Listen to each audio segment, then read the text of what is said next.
Hey there, everyone, and welcome back to the Strategy and Planning series, and welcome to today's webinar, Dun Bradstreet's Data-Driven Recipe for 2021 Go-to-Market Success. I'm Claudia Tarico, editor of Demand Gen Report, and I will be your moderator for this presentation. Thanks so much for checking out today's session. We have an awesome team of Dun Bradstreet experts on deck to kind of discuss the foundational steps that you could take to prepare your organization for strategic, measurable, and predictable growth results in 2021. So before we begin, I'm just going to run through a few housekeeping slides, and then we will kick things off. And if you've been attending some of the sessions already this week, you already know what our spiel is, but I'm going to continue on. For those who are new to Demand Gen Report, welcome. We are an online media company publishing daily news, a weekly email newsletter, special reports, some original research, and a wide variety of additional resources. So if you haven't done so already, subscribe to demandgenreport.com today. And then, of course, check us out on LinkedIn and Twitter. All of our links are right here on your screen, so we look forward to connecting with you on social.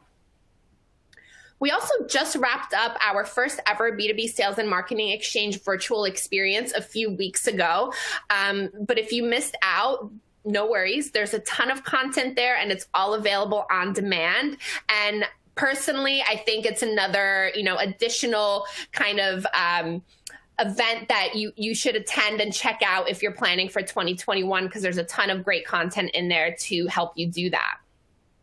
We're also really excited to be partnering with our friends at Grubhub yet again for another virtual webinar series, and we'll be offering some lucky attendees a free lunch while they enjoy our presentation. So check your inboxes for an email from Grubhub to access that lunch credit.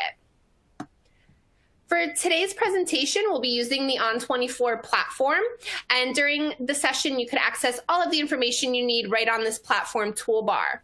So during and after today's presentation, you could follow along on Twitter and even LinkedIn and use the hashtag SPS20. And if you're heavy into tweeting, you actually have a widget on the upper left-hand side of your screen where you could actually tweet from directly within this platform. We also encourage you to ask our presenters questions today, and to do so, just use that Q&A widget on the top right corner of the screen. The session today is slated to run about 30 to 35 minutes with a few extra minutes of Q&A right after, so submit those questions using that widget at any time. And then if you want to see what else we have in store for the rest of the series, on the bottom left, you have access to all of the sessions, and then on the bottom right, there are some resources that we've made available to you. As always, the session will be recorded, and all of our attendees will receive an archive link to the presentation to go back, review, share with colleagues.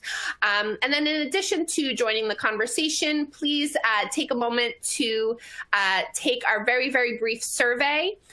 We want to constantly improve our virtual events for you, so share your feedback whenever you can. The survey will actually automatically launch when the session ends, but you could bring up and complete the survey at any time during the presentation using that little survey icon at the bottom of your screen. It's circled there with a little arrow.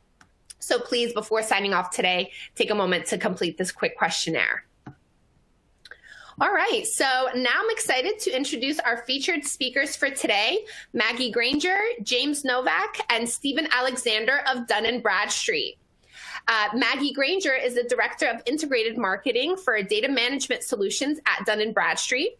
She is avid about helping other sales, marketing, and revenue operations professionals develop cutting-edge, data-driven growth strategies. Her experience includes 10 years of expertise across high-tech sales, programmatic marketing, outbound demand generation, content syndication, and leading cross-functional teams to build best-in-class go-to-market programs. James is the predictive analytics team leader at Dun Bradstreet. He's primarily focused on developing foundational analytic capabilities to support internal business partners. He has significant experience architecting data warehouses and data lakes necessary to create the analytic environments required to support foundational analytics. James is also a strong collaborator with great communication skills and the ability to lead cross-functional teams to develop data-driven approaches to complex business problems. Last but not least, Stephen Alexander is the customer analytics team leader at Dun Bradstreet with a recent focus on marketing, sales, and product. He has extensive experience in targeting, segmentation, dashboard creation, business intelligence, and measurement across all business disciplines. Stephen has a strong technical background with ability to communicate and lead cross-functional teams to define and solve complex problems, report progress, track effectiveness, and summarize key findings to senior leadership.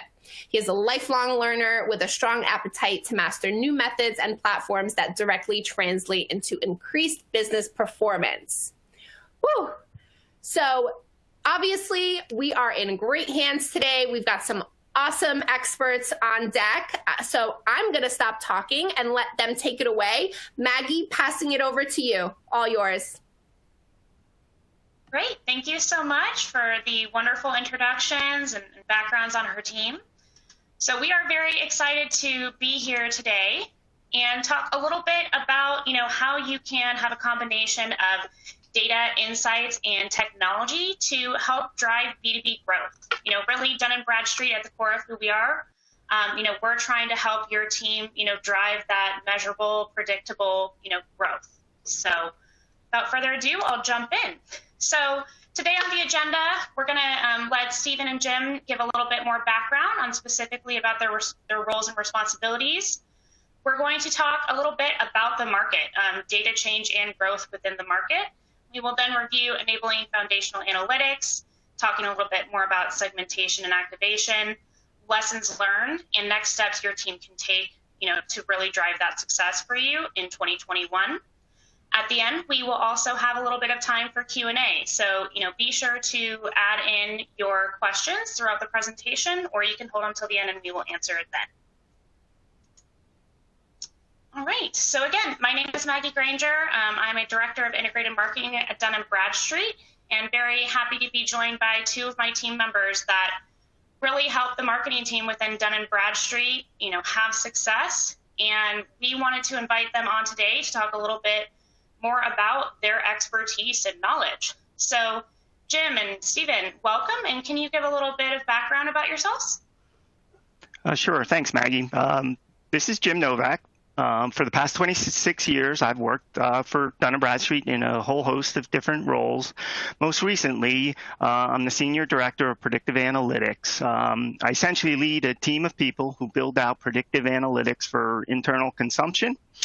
And to support that effort, I'm also one of the primary architects of Dun & Bradstreet's data warehouses or data lakes to support those efforts. Great. Thanks, Jim. So, hi, I'm Stephen Alexander, and I lead our customer analytics team, largely responsible for our targeting and segmentation strategy, as well as overall planning support, white space analyses, market sizing, and those types of things. I've been with Dun & Bradstreet a little over 11 years now, and I've kind of held assorted analytics and business intelligence roles. Great. Well, thank you both. Very excited to jump in today. All right, so 2020 has brought about a lot of change and challenges. I think that that's very clear. Some of the stats that we wanted to pull together today is that 44% of marketers are facing budget cuts due to COVID. Digital interactions are now 2 times more important to customers than they were pre-pandemic. So again, that focus on shifting digital in light of the changes in our physical environments. And then, the number of data sources that people are pulling in now because of those digital interactions have been increasing over time. It was 8 in 2019, 10 in 2020, and it's expected to be up to a median of 21 vendors that companies are ingesting data, for. What that really leads us to is that unified customer data has become become increasingly important and was ranked as one of marketers' top 5 challenges in 2020. And with the rate of change and all of the different factors that are going into the volume, variety, and velocity of data coming in, that's really not a surprise, right? One of the other factors is, again, that velocity of change. So data change is constant. At B2B, we focus on business-to-business data and helping businesses, grow and hit their revenue goals. But one of the things that we know is within the next 60 minutes, 193 addresses will change. There are going to be a lot of companies that will have new owners. There will be some companies that, might go out of business. There will be other companies that are going to come into business. And really, when you are looking at defining your marketing strategies and focusing your sales team, it's important to have that foundational information be correct, that's fueling all of your systems, right? So knowing that data change is constant, and with the rapid changes that we saw in 2021, it's more important than ever to make sure that when you're setting up your targeting, that you're cognizant of this and that you have measures set up to help you address it. And again, the data issues with that volume, variety, velocity, the amount of data change, it can create indecision and lack of action, or incorrect direction for your team. So what we focus on and what we wanted to talk about a little bit today is that it's important to have a system of record so that you understand the truth about who you're targeting. It's important to have a system of insight so that you can get the decisions from there. And it's important to have a system of engagement so that you can take action on that truth and decision, right? So with that, I will pass it over to Jim Novak to talk a little bit more about enabling foundational analytics. Thanks, Maggie. Okay, so let me set a little bit of context before we kind of dive in. If you think about it, at Dun Bradstreet, we are a 170-year-plus old company. And what that really means is we have a lot of data in a lot of different systems spread out all over the place with different formats, which typically don't communicate well together. And so it creates a need, or for us, it created a need to kind of bring that information into one environment that we could then leverage to really drive the commitment we had as a company, which is to continuously improve our data-driven go-to-market strategy. And so for us, the first step in that journey was to create a data lake, which we called the Know Your Customer, or KYC, data lake. And the reality is we had to bring a lot of different types of information into that environment. Things like our financial data, right? Who's buying what products and how many of them, and how much spend is associated with those. What type of product usage are we seeing once we onboard customers, and how does that impact the ability to retain our customers? CRM data, right? How are we interacting with our customers and or prospects? What's the recency, the frequency, and what type of interactions are we having? Other basic things like firmographics, right? You need to fundamentally have an understanding of who your customers are. Things like, how many employees do they have at their business? What industries are they in? And what trajectory are they on? Are they growing, meaning they're hiring more and more people? Are their annual sales going up? All those things are sort of components of the secret sauce or attributes that can be leveraged to create a single view or a 360-degree view of your customer and prospect base. The key thing is, though, right, you got to have a master data management program that enables you to fit those puzzle pieces together, right? And for us at Dun & Bradstreet, that's the DUNS number, right? That's our proprietary number, which enables us to understand companies and how they relate to other companies or other pieces of information that we have tied to that same DUNS number. Now, that all sounds easy, right? If you look at the left-hand side of the screen, oh, it's pretty easy to bring all those systems together. But let me give you an example. At Dun Bradstreet, in our CRM space alone, we've got 3 different instances of CRM, none of which communicate easily or nicely with one another. So that gives you a little bit of a flavor or understanding of some of the complexity associated with trying to bring all the data together, which is foundational to then being able to build out the foundational analytics that is really going to drive, your go-to-market strategy. As I mentioned before about the master data management, one of the things we've learned, it's foundational that not only to create the lake, but to actually keep that lake pristine, accurate, and up to date. One of our early learnings was your probability of success will quickly diminish if your plan doesn't include the ability to manage the data that you're putting into your lake, right? It's a little bit of the garbage in, garbage out. You're only good as the data going into the system, the back-end analytics are only as good as the foundational data they're built on. And to be honest, right, this is sort of Dun Bradstreet's sweet spot. We actually do that master data management on behalf of our customers. But to be honest, we actually face some of the similar challenges and struggles our customers do in kind of reaching out to Dun & Bradstreet. So it's not as easy as it sounds or looks. And then one other thing I'll emphasize about the master data management process or strategy you have, you need to ensure it has proper data governance, right? You got to be able to ensure you're protecting the company.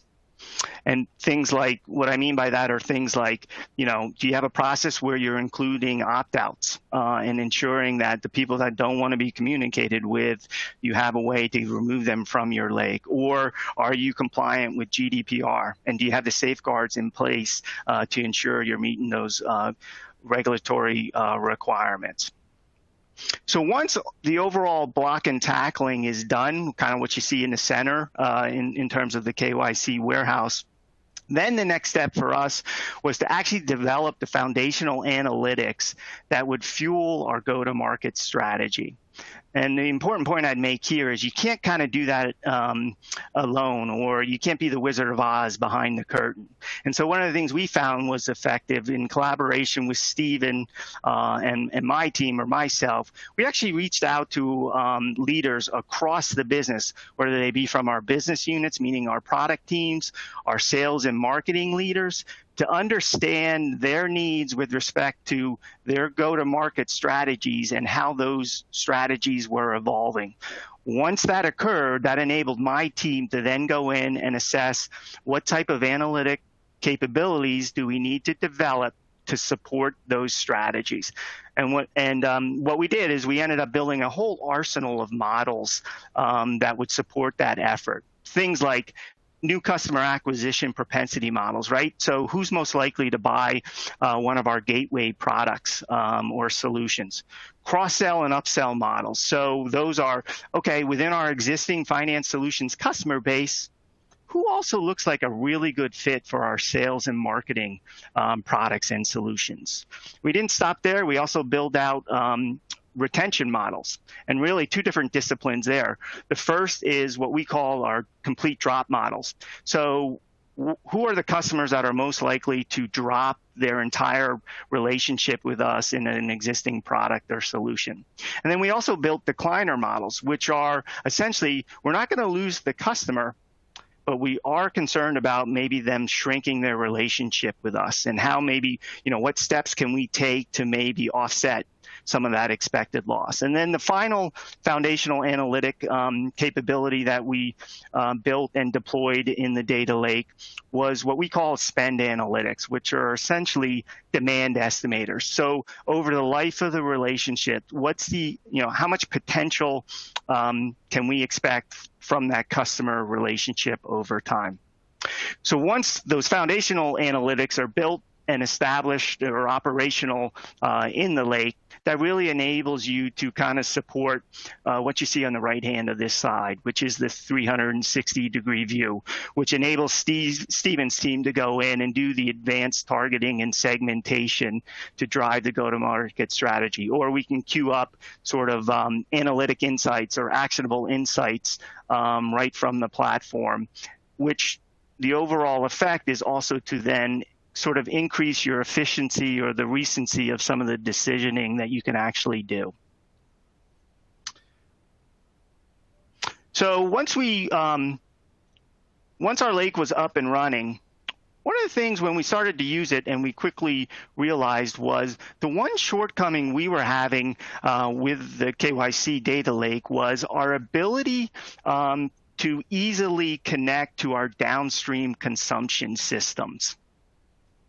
So what we found we were doing is we were actually building some great assets or tools in the lake, but then we were taking them out of the lake to maybe transform them a little bit or add on top of them to then manually be put in some of our downstream systems, whether you're talking about our marketing automation platform, which is Marketo for us, or if we're trying to put a sales play in Salesforce. We were still kind of in that manual activation mode. And so we were really encouraged approximately 2 years ago when the company acquired Lattice Engines. And so the next step for us, which was a no-brainer, was essentially to light up a customer data platform right through the Lattice Engine platform. And what was critical about that is that really helped solve or address the ability to kind of activate and get to those downstream systems. And so what you see in this slide, the overall objective, at least from our standpoint of a customer data platform, is really to identify the appropriate action or interaction you're trying to have with a given customer or prospect and deliver the right content or message through the right channel. That's essentially what you're trying to do in a customer data platform, or what we're trying to do, right? And that platform, I like to think of it as it's kind of like the brain, right? On the left-hand side, you can connect, or what we did is we already had our data lake, so we took a lot of the great insights we had in there, and we plugged it into the CDP, which enabled us to marry it with other third-party data. There's a lot of additional attributes that come as part of that platform, which enabled us to further enhance our modeling and targeting. And then the segment, right? So right in that platform, it's kind of like one-stop shopping, if you will. My team can build the models. Those models can be referenced by Steven's team, who's going to develop the targets and segments that we want to execute on. And then you can launch or activate those campaigns right through the platform to your downstream systems. And then finally, the component, like I said, is the activate. Drive personalized omni-channel campaigns through various connections. So one segment within the platform can actually, we can do a digital play and send it, to one of our digital partners, whether that be LinkedIn or Google, et cetera. Simultaneously, we can leverage that same segment and do some air cover through our marketing automation platform.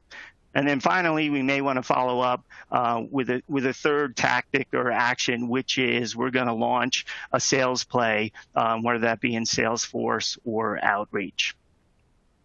The other key thing for us and what we found about migrating to the customer data platform from sort of only having the data lake was it's always on. So as data comes into the platform, those models you've built out, those segments that were derived, and even the campaigns and the criteria leverage to execute those campaigns. As new data comes in, all of them get refreshed, and it's kind of like you're on you can set it up so you're like always on. And so with that, I'd like to turn it over to Steven, who's going to go into a little bit more depth about some of the targeting and segmentation and kind of how the go-to-market strategy has evolved. Great, thanks, Jim. So the core of my team's remit is to work with partners in marketing, product, sales, and the like to create a customer and prospect segmentation approach that fully supports our go-to-market strategy. We largely focus on targeting and segmentation at the use case level, and then we overlay predictive and behavioral triggers to really identify the best companies to pursue. So as you can see, our approach is to start, as Jim said, with the foundational firmographic information in relation to our existing or potential customers. We then overlay with the predictive modeling driven by Jim's team, be it propensity, attrition, or spend analytics. And then start to look for the behavioral indicators that an account is either ripe or ready for a conversation with us. We tend to look at things like how an account is currently spending with us, or how that account is currently utilizing our products, or even what technology the account is currently leveraging.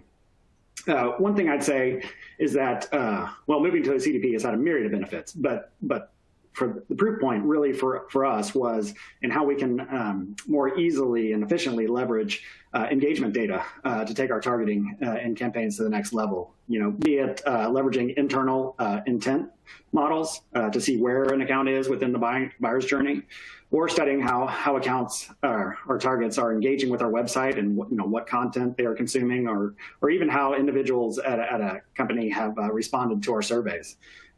We now have the ability at an account level to surface those indicators that allow us to be far more precise in our targeting and really overall messaging.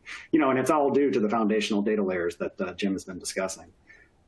So that's kind of the ingredients that go into what we do. But just to bring things to light a little bit more here, this is an example of how we look at new business campaigns. The focus here is to kind of identify where an account is within the buyer's journey in order to isolate those targets for very specific marketing touch points and or sales outreach.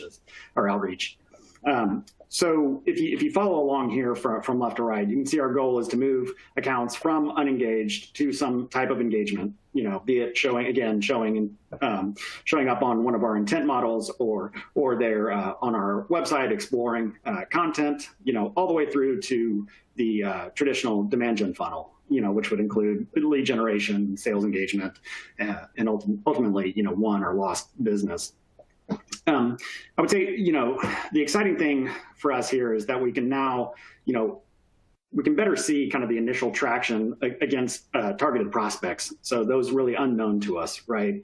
And we see them in the early stages of the buying cycle, through the built-in connectors and feedback loops that we now have within the CDP. We can tell when an account is starting to show intent for our related products, through to when that account is visiting our website and what content they are consuming.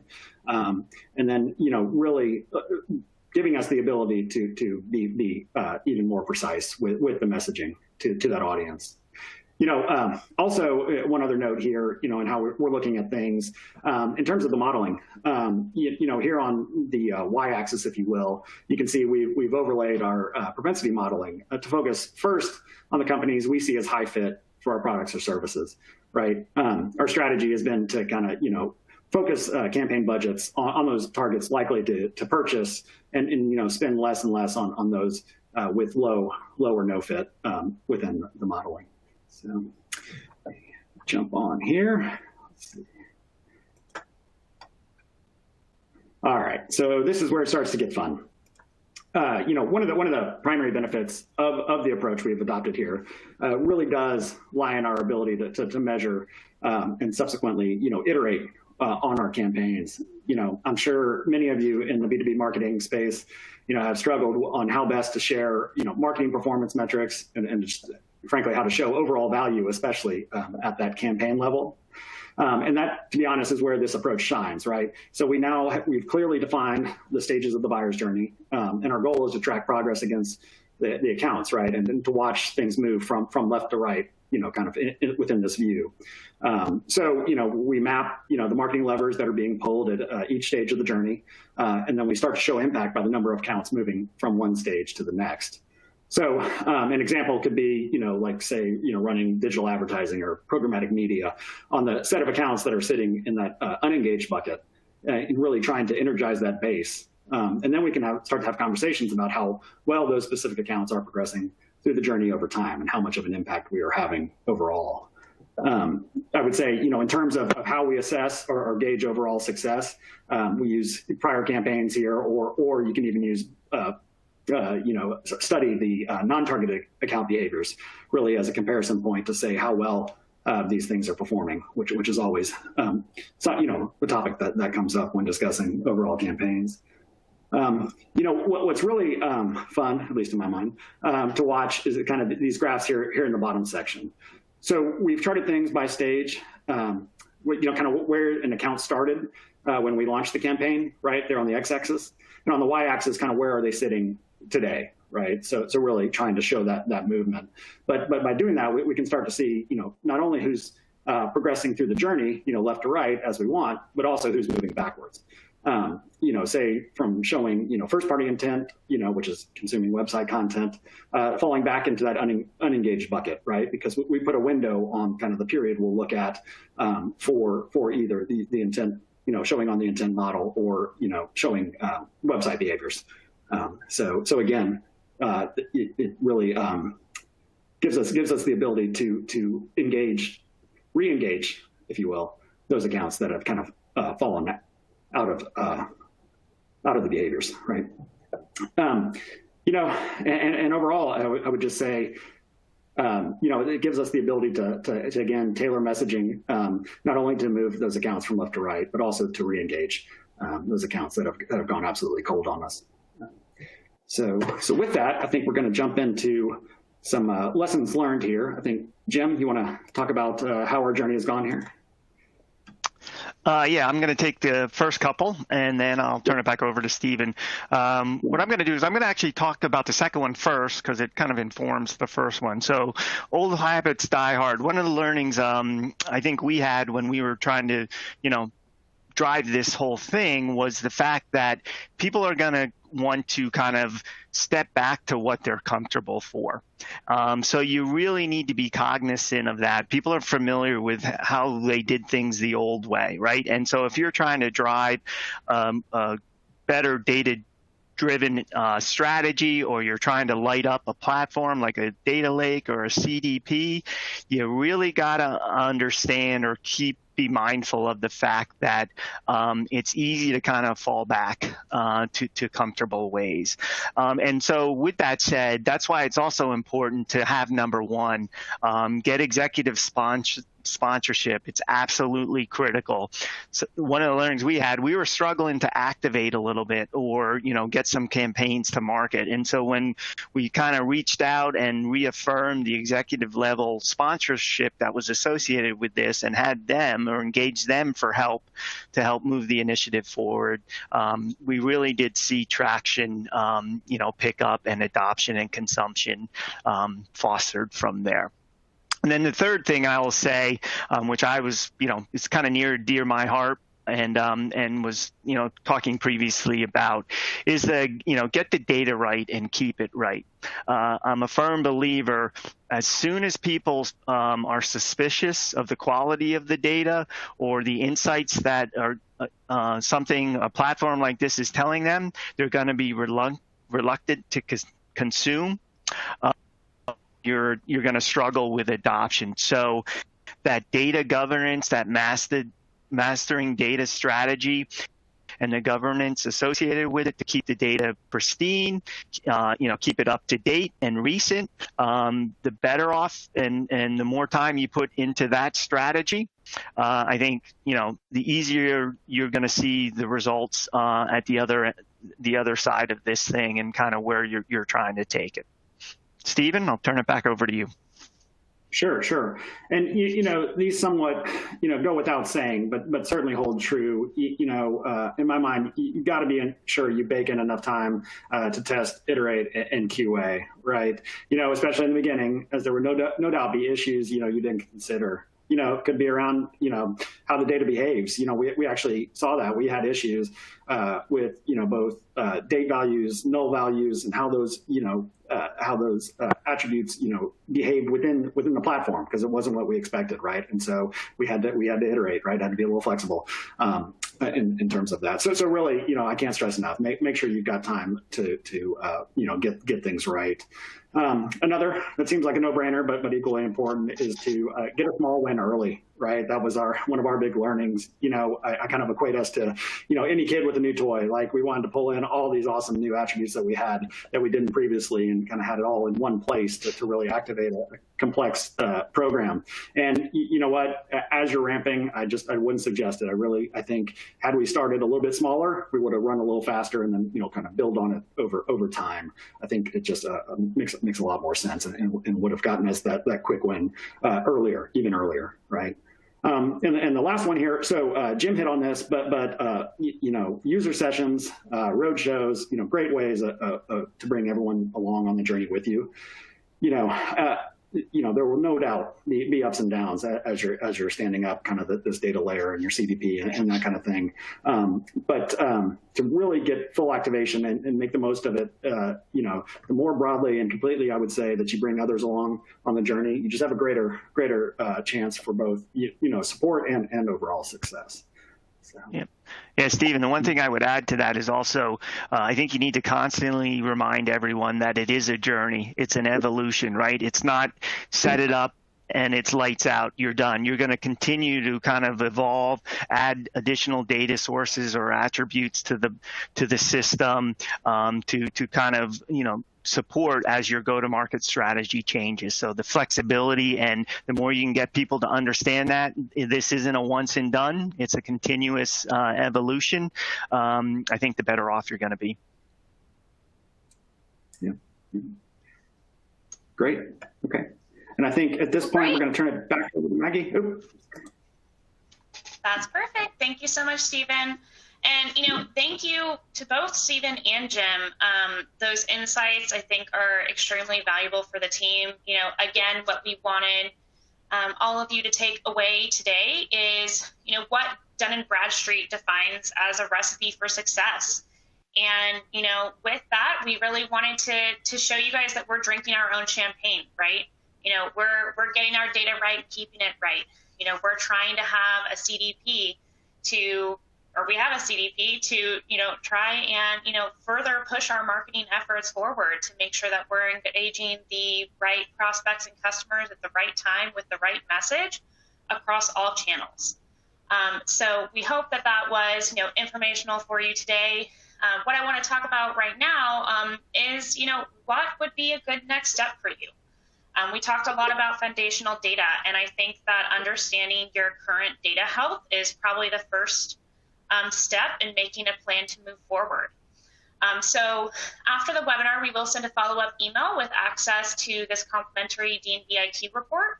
What the report is essentially a sample. So we will, have some of your data, benchmark it up against the Dun & Bradstreet Data Cloud, and show you the current health of your data. So you can see the level of decay within it. You can look at how many matches you have up against the Dun & Bradstreet Data Cloud.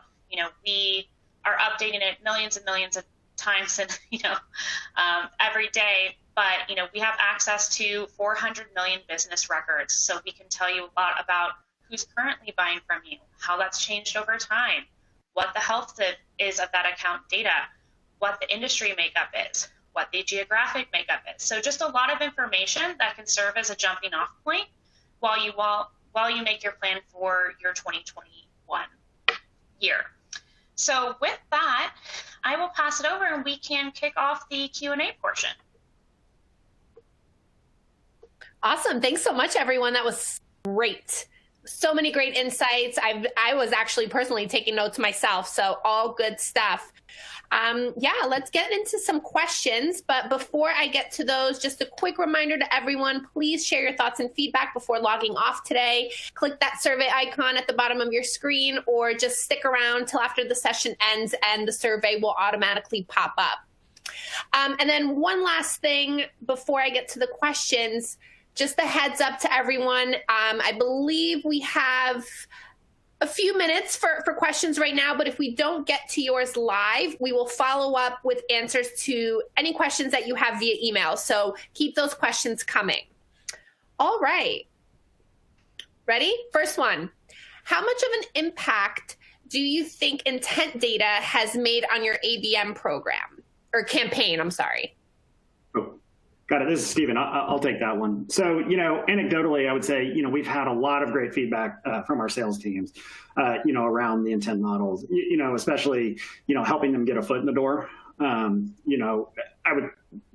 caveat I would put there is that we're definitely spoiled, right? We've got our own intent models that have been created to precise keywords pertinent to our products and offerings, and similarly, with with our visitor intelligence product, it really helps us identify the companies that are consuming content on our website. And again, it gives us a leg up in terms of being able to tailor messaging, I would say. Yeah, and I can weigh in a little bit on that as well. I'll say that from a marketing perspective, what our intent data and, really the two different types of intent data that Stephen just mentioned have enabled me to do is build, very highly precise targets, right? So I can launch specific sales plays and specific micro campaigns based off of surging intent. So that's really been, I think, a key win for us and a differentiator, as the intent data activation has evolved. Awesome. All right, next one. How has your segmentation modeling evolved over time? Okay, this is Jim. I think I can take that one. So I guess two parts there. One is the first thing is we've gotten more precise or specific. So the example there is originally we would have maybe built a propensity model at our business unit level. So who's a good candidate for finance solutions, products, and services? Over time, we've gotten more sophisticated where we're now looking at use cases within finance solutions, as an example. So who's trying to make a quick credit decision versus who's trying to increase operational efficiencies in their credit space, as an example. Right. And then the second thing I would say to this question is also the platform itself has expanded our capabilities in terms of opening up the aperture of attributes that we can actually leverage in our modeling and segmentations. So it's given us a greater depth of things to look at to fine tune the precision of the models as well. Awesome. I think we have time for a couple more. Can you talk a little bit more about how Dun Bradstreet defines a 360 customer view? Oh, yeah, this is Jim. I can take that one again. This one's a little bit complicated, but first let me say I'm not sure we have a clear definition of 360 degrees, but I do think we have an objective or aspiration to get to as close of a 360-degree view as possible. And so what I mean by that is, again, our overall objective is we want to take the right action or interaction with a particular customer or prospect at the right time. And foundational to that is bringing all those insights together, firmographics, CRM, usage, behavioral type information into that 360-degree view such that you can take the right action, right? And so maybe I'll use this example to kind of give everyone something to think about. Like, think about how your personal relationships work, right? You have your nuclear family, right? For me, it's my wife, my two kids, and my two dogs who I probably have a 360-degree view about them. I know what they like, what they don't like, what their behaviors are, what TV shows they like to watch, right? So I'm very close to completing that 360-degree view. But then as you expand out to maybe your next ripple, right, which would be maybe extended family and close friends, right, you don't quite know as much. You know, siblings and spouses and their kids and maybe what school they go to and that type of stuff, but you might not know their major and that type of thing, right? And so I think the goal or the aspiration is to get to as close as a 360-degree view as you can, with the realization is you're going to have customers and prospects with different levels of visibility or understanding of those customers. Awesome. Thank you. All right. I think we have time for one more. What do you consider a good standard for clean data? I'll start on that one, and then I don't know, Jim and Stephen, if you guys want to jump in. But I think that we have a data advisory services team at Dun Bradstreet that we work quite closely with, and what their primary directive is to work as consultants, helping people get their data management initiatives in line. And a lot of what I hear them say, and I think that Jim echoed this earlier in the presentation, is that the data will never be absolutely perfect. And so if you're trying to get your data absolutely perfect, you might not be setting yourself up for success. Again, it's not a one-time project, so your data is never going to be clean. It'll be cleaner, and the idea is to strive to continually improve the data. So I think that that's important to know, is that, again, it's not a one-time process. It needs to be implemented and maintained. And the key is not to try and boil the ocean, but to establish, different goals and milestones that you can hit along the way. Again, it's not a sprint. It's going to be a marathon. And that will, continue to help, all your sales and marketing goals as well. So I don't know, Jim and Stephen, if you guys have anything else that you want to add on about clean data. Completely agree, Maggie. Start with what's most important. Start small, simple, get a quick win, and then continue to iterate and close the gaps. And it is a constant, continuous process. It's not a one and done. Yeah, the only thing I'd layer in there as well is that while not everybody's favorite, I think definitional alignment is critical, right? So aligning on what your data definitions are and how you're pulling things together is just critical to having success. Absolutely agree. Great. Thank you so much, everyone. I think we're at time, so I'm going to stop it right there. But like I said, if we didn't get to your question right now, we will follow up via email.